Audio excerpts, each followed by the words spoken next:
Olá! Hoje a gente vai mergulhar na Lei número 1818, de 2007, que é o Estatuto dos Servidores Públicos Civis lá do Tocantins. A fonte é a lei mesmo, o texto oficial. E a nossa ideia aqui é entender as regras de conduta, o regime disciplinar, o que se espera do servidor e o que acontece se ele sair da linha. Vamos dar uma olhada nisso. A lei começa estabelecendo uns princípios básicos, né?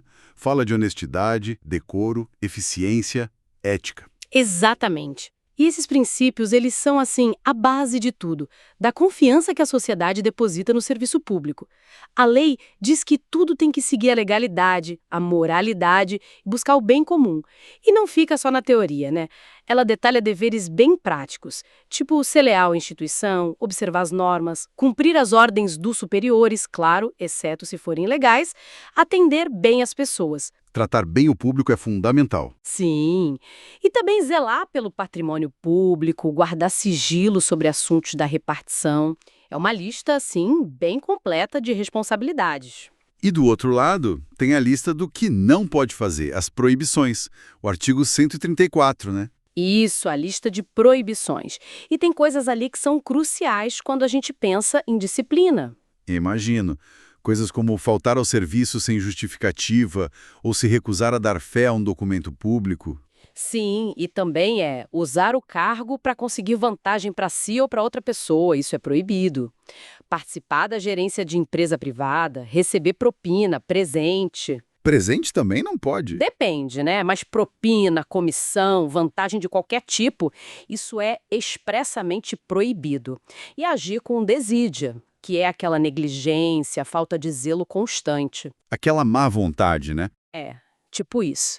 Usar recursos públicos, material, veículo, para coisa particular. E um ponto super atual, o assédio moral.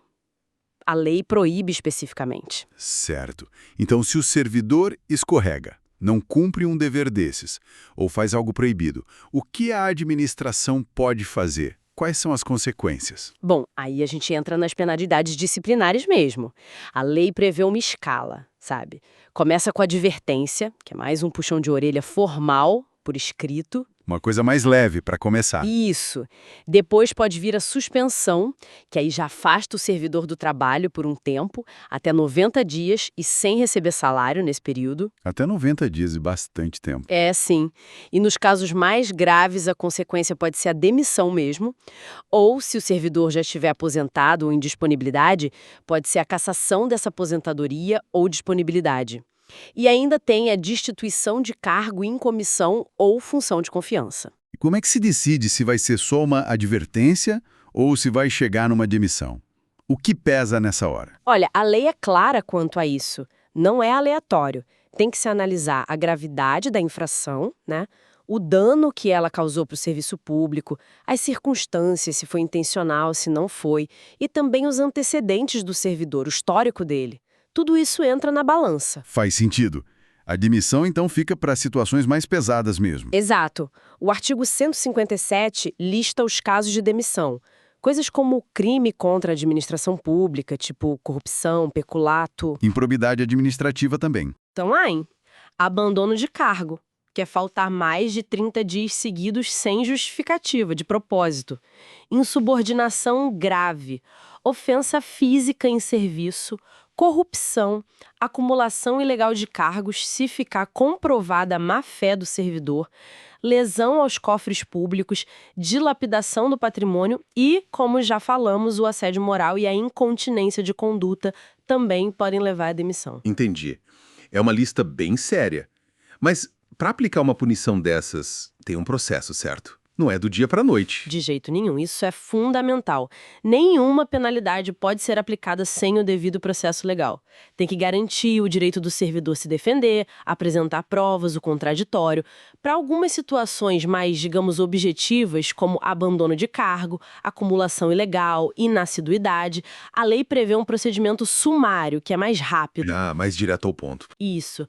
Para as outras infrações, geralmente se instaura uma sindicância para apurar os fatos inicialmente e, se tiver indício de irregularidade, aí sim vem o processo administrativo disciplinar, o PAD.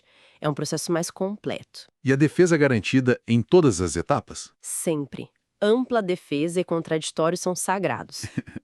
E tem alguma chance de resolver a situação sem precisar ir para uma punição formal? Tipo uma advertência ou suspensão, principalmente se for algo menos grave? Tem sim. A lei trouxe uma coisa bem interessante, que é o termo de ajustamento de conduta, o TAC. Ele pode ser usado para infrações mais leves, de menor potencial ofensivo, sabe? E como funciona? A ideia é que se não houve dolo, má-fé, e a infração é leve, a administração pode propor esse acordo para o servidor. Ele se compromete a ajustar a conduta, talvez cumprir algumas condições, e aí não se instaura o processo disciplinar formal. É mais educativo, uma chance de corrigir o rumo, sem a penalidade em si. Interessante essa alternativa. E tem prazo para a administração agir nisso tudo, para investigar e punir? Tem sim prazos de prescrição. A administração não pode demorar indefinidamente para apurar e punir. Se o prazo passar, ela perde o direito de aplicar a penalidade. Isso também é uma garantia para o servidor. Bom, então, para a gente fechar, o Estatuto do Tocantins parece bem detalhado, né? Define claramente o que se espera do servidor e como o Estado lida quando as regras não são seguidas, especialmente na parte disciplinar. Exatamente. O objetivo final é ter um serviço público que funcione bem, com ética, com responsabilidade, com eficiência. E fica até uma reflexão, né? Até que ponto ter essas regras escritas, detalhadas, com punições definidas para coisas como, por exemplo, o assédio moral, realmente consegue mudar a cultura no dia a dia do trabalho? Como isso influencia as relações lá dentro do serviço público na prática? É algo para a gente pensar sobre o impacto real da lei.